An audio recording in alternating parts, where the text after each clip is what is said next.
Hi, this is Cayden from VIA Value Investing Academy. In the next couple of minutes, I'm going to share with you why most people lose money investing and why a small amount of people make money in investing.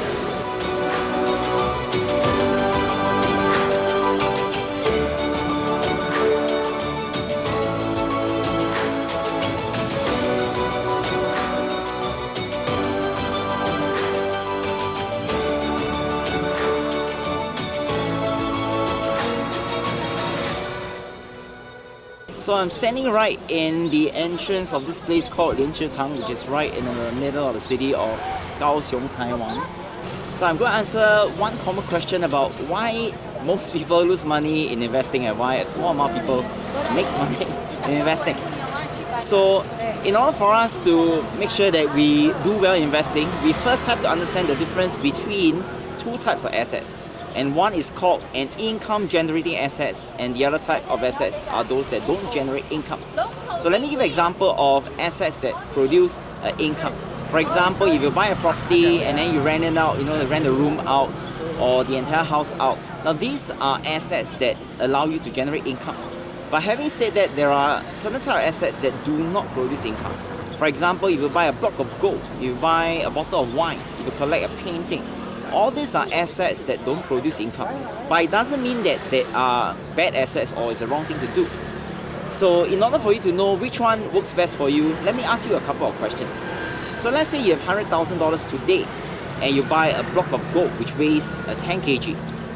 You place this block of gold inside your safe and leave it there for the next 20 years. So 20 years later, you take this block of gold out. And let me ask you a question. How heavy is this block of gold? You realize that actually the weight of this gold didn't change. If you bought it as 10 kg, 20 years later it will be 10 kg. If you bought it at 20 kg, 10 years later it will be 20 kg. So now the question is, what has the gold given you for the past 20 years when you leave it in a safe? In fact, it gives you absolutely nothing other than a layer of dust. Of course, some people may argue that, hey, when I leave the block of gold in a safe 20 years later, the price of this gold may go up. I may make money by buying low and selling high. But the question is, how do you know whether the gold price will go up 20 years later?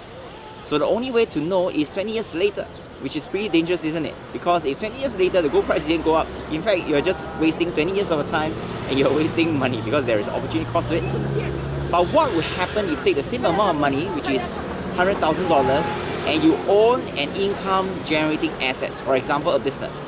Let's say you're staying in Singapore, you may take over a coffee shop, if you're staying anywhere else. For example, in Japan, recently one of my graduates started a ramen store using a huge amount of savings. So let's say if you own an income generating asset such as a ramen store or a cafe or coffee shop, and you run it very well year after year, and maybe after 5 years, after 10 years, 20 years. Now you realize if you run it well, there's a high chance that one of your coffee shop, one your cafe or one your ramen store may become 2, and this 2 may become 3, 3 may become 4. And not only it will grow as the years go by.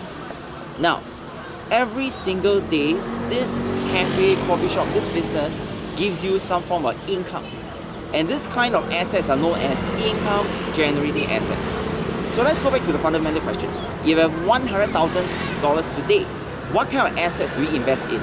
Do you want to invest in an income generating asset such as a business, a property, stocks? Or do you prefer to buy a block of gold, silver, and hope that years down the road, the price will go up? And this is Chang from VIA Value Investing Academy. I'm answering one of the questions from one of our fans at the middle of Kaohsiung in this specific place called Tang. And I see you back in Singapore. Goodbye.